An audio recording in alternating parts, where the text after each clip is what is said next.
Donc, on va passer au prochain présentateur. Il s'agit de Stéphane Burgui, stagiaire postdoctoral au Centre d'études du religieux contemporain de l'Université de Sherbrooke, avec une présentation qui devrait intéresser Martin, entre autres choses. Un christianisme assiégé, le néo-traditionnalisme catholique et le déni de l'urgence sanitaire. Stéphane, ça va être à vous. Donc, bonjour tout le monde, ça me fait très plaisir d'être ici. Donc, je ne sais pas jusqu'à quel point l'expression ou le terme néo-traditionnalisme catholique vous semble exotique.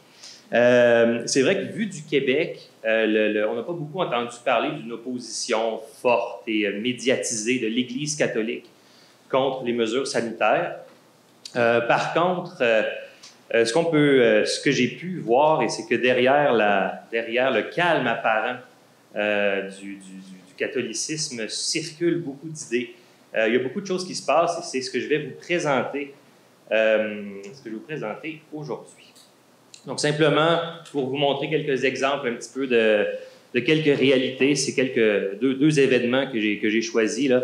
En mars 2021, on a une sortie de la Conférence des évêques catholiques du Canada qui fait finalement un mini-scandale, une demande assez ambiguë qui consiste à dire aux catholiques, oui, allez vous faire vacciner en bon citoyen, mais du même coup, essayez d'éviter autant que possible les vaccins AstraZeneca et Johnson & Johnson qui seraient faits à partir ou qui auraient un lien avec du tissu de fœtus avorté.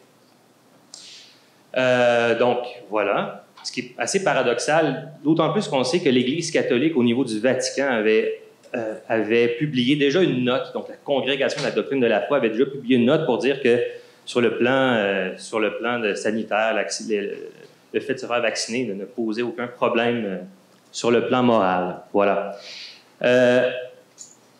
Les évêques ont donc fait volte-face rapidement face au tollé que ça a suscité.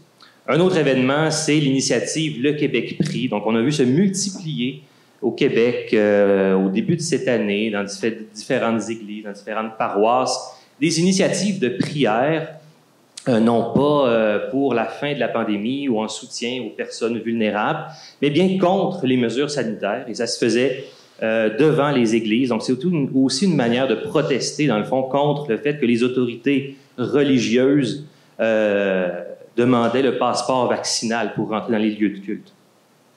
Et dans le fond, ces deux événements montrent en fait le poids de certains mouvements au sein de l'Église qui diffusent leurs idées, qui ont une certaine influence et qui tirent l'Église catholique toujours plus loin d'une tradition plus citoyenne, plus catholicisme social, pour essayer d'amener l'Église sur le terrain d'une guerre culturelle avec ce qu'on appelle les élites progressistes.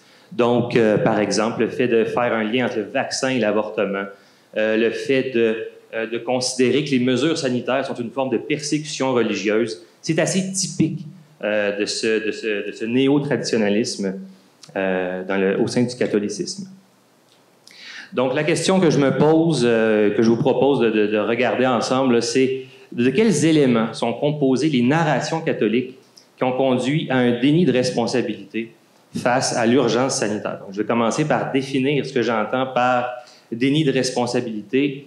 Ensuite, les éléments principaux du récit catholique dénialiste et finalement, une réflexion plus générale de ce phénomène-là par rapport à l'évolution du catholicisme lui-même et ce que j'appelle aussi la tentation antilibérale. Voilà. Encore un autre exemple que je peux vous montrer, simplement pour vous mettre un peu dans le bain de cette façon de penser, de cette vision du monde. C'est une lettre qui a été publiée le 7 mai 2020 dans différents médias, qui a été traduite en plusieurs langues, qui a été, sans faire la liste de tous les signataires, mais un de ceux qui me semble le plus représentatif de l'importance de cette tendance, c'est qu'il y a eu l'ancien préfet de la Congrégation pour la doctrine de la foi. Donc, c'est un petit peu comme le numéro 2 au niveau de l'Église mondiale. Il a pris sa retraite en 2017. Donc, c'est Gérard Muller.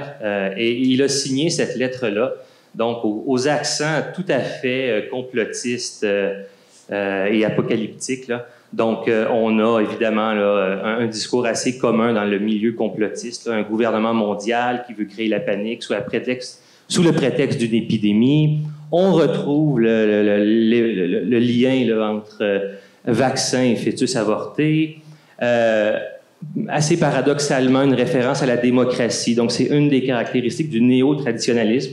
On sait que la démocratie ne fait pas tellement partie des idées traditionnelles dans l'Église catholique. Si on pense au 19e siècle, à toute l'opposition avec la modernité, le courant contre-révolutionnaire, bien là, on récupère en fait un élément de discours contemporain, la démocratie, pour contester les mesures sanitaires. Un certain rapport entre l'Église et l'État, où l'Église, encore une fois, se réfère à un monde disparu, dans lequel elle pouvait revendiquer une autonomie absolue dans sa sphère de compétences. Donc, par exemple, le fait qu'il y ait une intrusion de la gouvernance sanitaire dans le culte, par exemple, est pour eux quelque chose de tout à fait inadmissible. Voilà, et évidemment, toujours cette vision dichotomique, donc choisir son camp avec le Christ ou contre le Christ, avec en fond, en toile de fond, le déclin de la civilisation chrétienne. Voilà. Donc, je vous disais que je parlais de déni de responsabilité. Il y a différentes postures ou il y a différentes formes d'opposition aux mesures sanitaires. On pourrait les classer selon différentes typologies. J'ai choisi celle du déni. Donc, on peut faire face, quand on conteste les mesures sanitaires, à un déni de réalité. Donc, tout simplement nier les éléments fondamentaux de la pandémie, qu'il existe un virus, que ce virus représente une menace, que les principaux moyens de lutter contre la pandémie, le masque et le vaccin sont efficaces. On pourrait parler de déni de réalité. Mais ce qui m'intéresse davantage dans mon cas, c'est un déni de responsabilité, que j'associe davantage à une catégorie philosophique, à l'idéal de citoyenneté. Donc, c'est ce déni de responsabilité, le fait de ne pas se sentir partie prenante d'un effort collectif pour surmonter une menace qui se pose à nous tous. Tantôt, on parlait de désengagement social. Il y a peut-être une forme de ça aussi dans le déni de responsabilité. Donc, j'entrerai pas...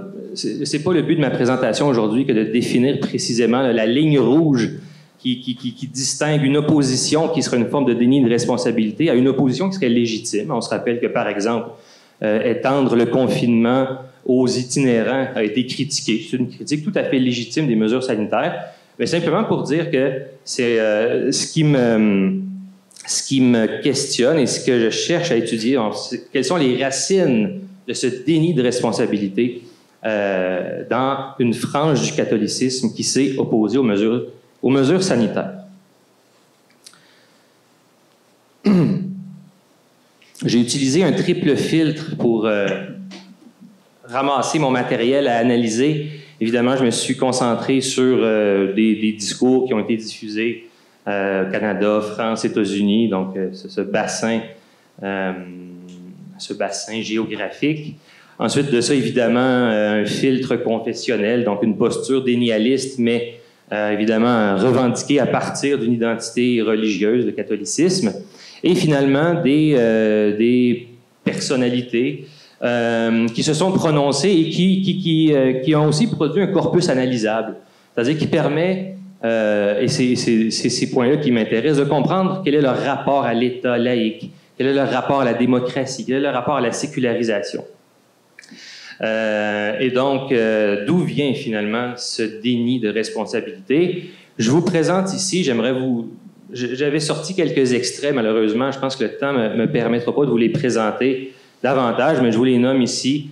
Donc, Martin Stephens, Chantal Delsol, Scott Hahn et deux évêques, Monseigneur Athanasius Schneider et Carlo Maria Vigano.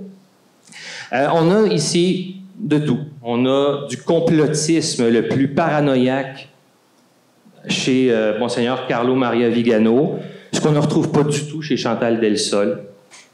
On a une affirmation vraiment claire je dirais au traditionnalisme catholique, très assumé.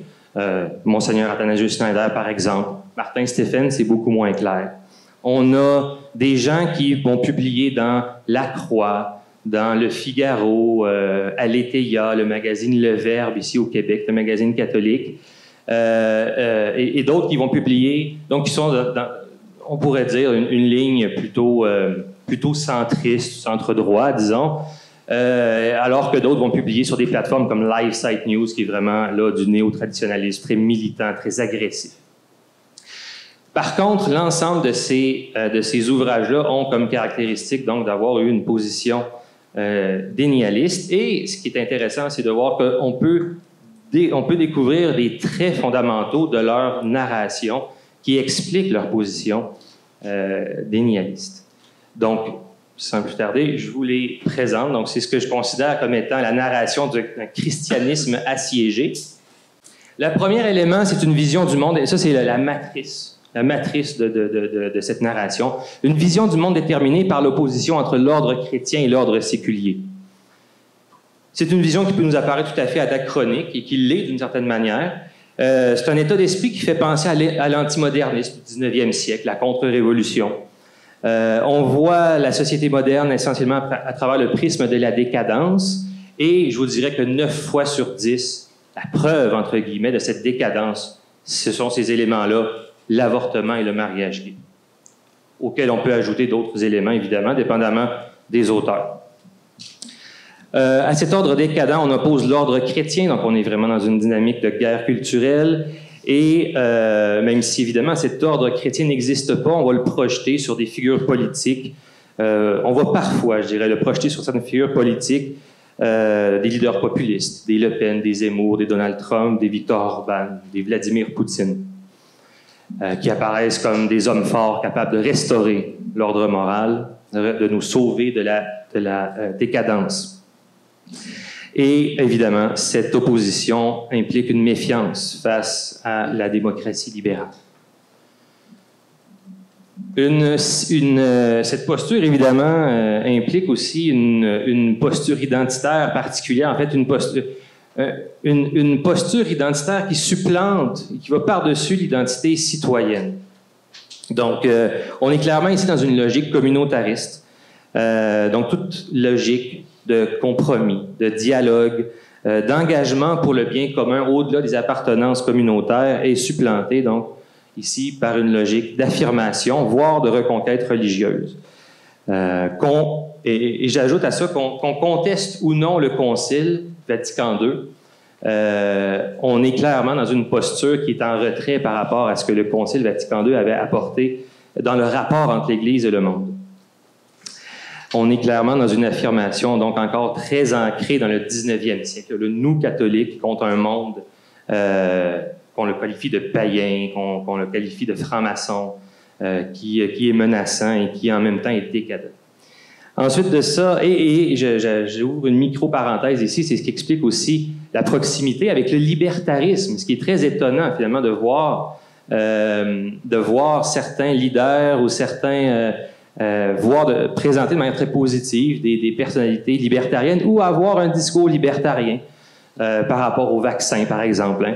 Dans une espèce d'étonnant retournement, le « mon corps, mon choix » fait partie du discours néo-traditionnaliste catholique face au vaccin. Et pourquoi? Parce que le libertarisme, avec son exaltation des libertés individuelles, ne fait clairement pas partie du patrimoine traditionnel du catholicisme, là, surtout si on est dans un état d'esprit du 19e siècle, tout simplement parce que c'est une idéologie qui permet de tenir l'État à distance. Donc, de refuser, en fait, les mesures sanitaires dans ce cas. On a aussi une surinterprétation symbolique des mesures sanitaires qui sont des instruments de destruction de la civilisation chrétienne ou de l'anthropologie chrétienne. Martin Stephens est un spécialiste de ça, une sorte de dramatisation du masque. Tout son livre est une dramatisation du masque. Le masque qui vient empêcher la relation à autrui, donc qui détruit la société, qui est vraiment quelque chose d'apocalyptique, et non pas une mesure pragmatique, temporaire, pour faire face à une menace sanitaire. Ensuite, on a aussi un rapport au sacré particulier. On a un rapport au sacré qui est centré sur le culte et qui minimise l'impératif de protection des corps et des institutions communes, ce qui est aussi une caractéristique un peu particulière, surtout si on connaît un tout petit peu l'Évangile, les controverses entre Jésus et les pharisiens sur le respect de la loi. On voit très bien que l'Évangile pousse davantage à une charité concrète. Là, ici, on vient vraiment dire Voilà, le plus important, c'est le maintien du culte, le maintien de la messe. Attenter à ces choses-là, c'est non négociable. Et donc, on met encore de côté l'impératif de protection des corps, des personnes vulnérables, du système de santé, par exemple.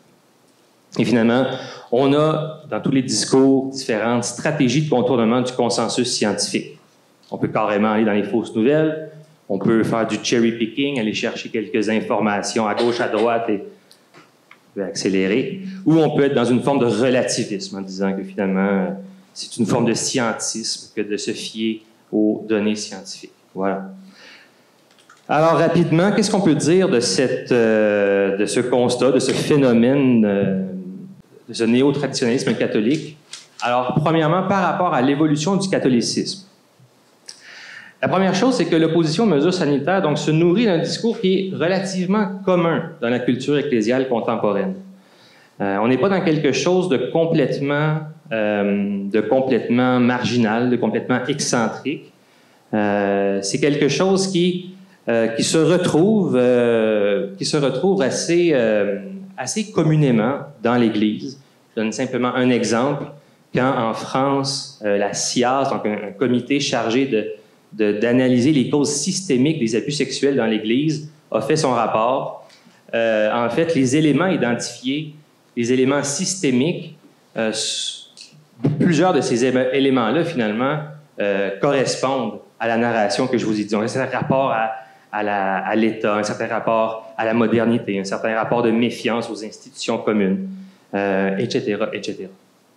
Donc, c'est quelque chose qui n'est pas entièrement nouveau. Ça correspond à des études sur ce qu'on appelle la droitisation du catholicisme depuis plusieurs décennies, donc différentes références ici. Et on voit donc un catholicisme qui se place de plus en plus en retrait par rapport à certains idéaux qui avaient été davantage mis de l'avant avec le Concile Vatican II, notamment une plus grande solidarité avec la société, la posture citoyenne et tout ça. On voit qu'on est en retrait de ces idéaux. Et par rapport, donc, on peut aussi situer ce phénomène-là dans un contexte encore plus large qui est ce que j'appelle la tentation antilibérale, c'est-à-dire que l'opposition aux mesures sanitaires est aussi une occasion d'observer un décloisonnement du traditionnalisme avec une alliance avec des mouvements populistes et antilibéraux. Parce que l'antilibéralisme est en hausse et il semblerait que le traditionnalisme catholique réussisse à aller se greffer à différents mouvements, à différents courants d'idées qui participent à cette contestation mondiale de la démocratie libérale. Ici, je vous montre un exemple de Carlo Maria Vigano qui, durant la pandémie, participe à un panel virtuel aux côtés d'un anti-vax célèbre qui est Robert Kennedy Jr., et en même temps Alexandre Douguin, donc, qui est un idéologue russe. On voit aussi, encore avec Carlo Maria Vigano, qui a écrit une lettre pour encenser Donald Trump et le faire de lui un représentant des fils de la lumière, hein, dans son combat contre les forces des ténèbres, et Donald Trump qui souhaite à tout le monde de lire cette extraordinaire lettre de Monseigneur Vigano. Voilà. Donc, je saute tout de suite à mes conclusions. Est-ce que le contexte pandémique est un catalyseur du néo-traditionnalisme? Donc, est-ce qu'il a accéléré le dynamisme de ce mouvement? Alors, je rappelle tout simplement mes points. Donc, avec la pandémie, la gouvernance moderne s'est imposée dans la sphère religieuse, a interpellé la solidarité des croyants. L'analyse de la narration dénialiste confirme l'existence d'un malaise vis-à-vis de l'ordre séculier, une érosion d'éthique citoyenne au sein du catholicisme, et ce sentiment de citadelle assiégée trouve une expression politique, donc se décloisonne et tisse des liens finalement avec des mouvements qui critiquent, qui instrumentalisent ou qui rejettent carrément la démocratie libérale. Merci beaucoup.